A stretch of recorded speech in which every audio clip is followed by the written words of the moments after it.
these mountains, there are much more women than men. So many women, they wait and wait, because usually the Berbers, they get married very early.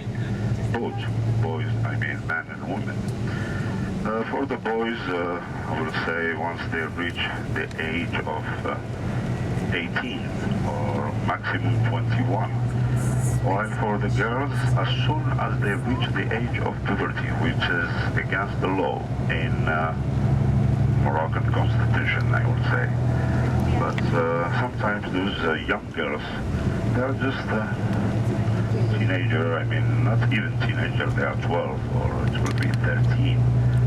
And they need to play or whatever because it's too young to get married. But as soon as they reach the age of puberty, some of them maybe 11 because that's when they reach the age of puberty. So their parents, they might marry them, so they get married very young. But some of those girls, they wait when they reach the age of puberty, which would be 12, then they wait up to 18, 19, 20, and then they start to get desperate, for a husband. Why? Because they don't want to keep living with their parents. Because living with the parents is like, you work for somebody else, because they have to look after their brothers and sisters, they have to help the mother in cooking and doing the laundry and going to search for the water and the river or whatever, or look for the animals, so it's very hard work. So they like to be independent and do whatever they feel like doing. So once they get married, they get like their freedom instead of just their parent or their mother telling them what to do or what not to do. So they want their independence most of the time. So they reach like 20s, in their 20s, if nobody shows up. So in that case, they get dressed with such beautiful clothes, with beautiful jewelry. They put such a beautiful makeup, I would say, as well. And you may see them in some postcards or in some guidebooks with the pictures and so. And some of them, they put even permanent makeup. Those are tattoos, either in their chins or in their foreheads, or it could be in their arms. It's like a thing, like a jewelry for them, those permanent tattoos in their body. So then there is a square, in like the one that we are going to see in Marrakesh. We call it Jamalna Square. And those ladies, they go there because they have the folkloric groups, and they start dancing.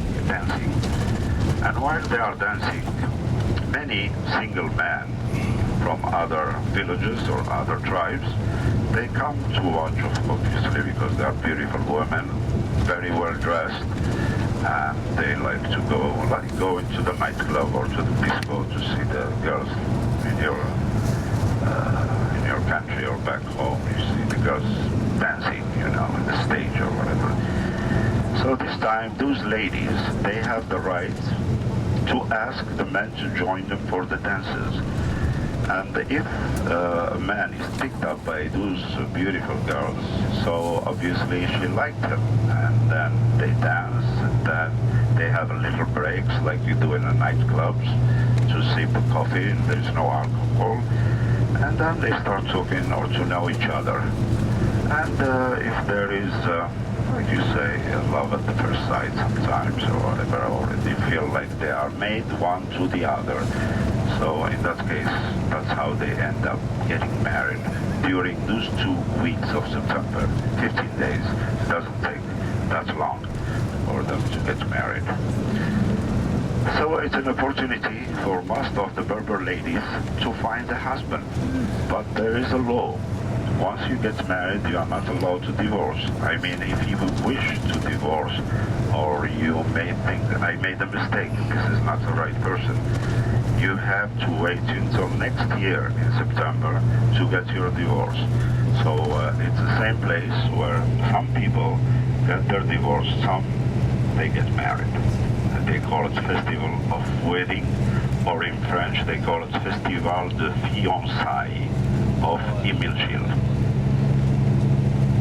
And since they wrote an article in National Geographic, and since they made a documentary in the National Geographic channel, so it attracts actually nowadays so many people, sometimes students even from America, from universities and so on.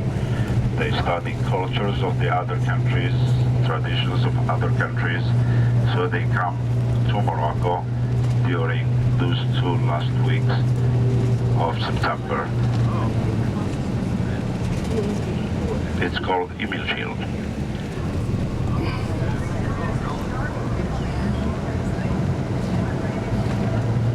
No, I'm talking, this is for ages, it's not recent, you know.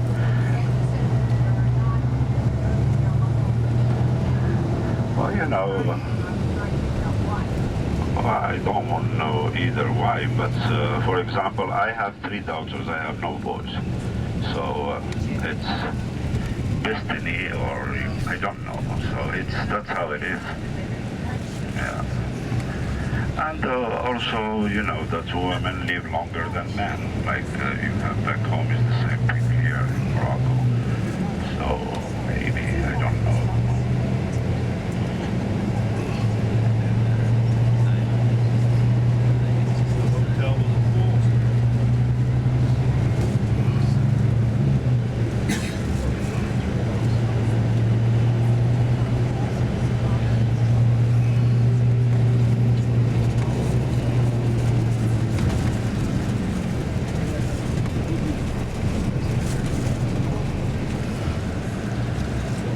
Well, even the Prophet Muhammad has no boys, you know, and he has only daughters, so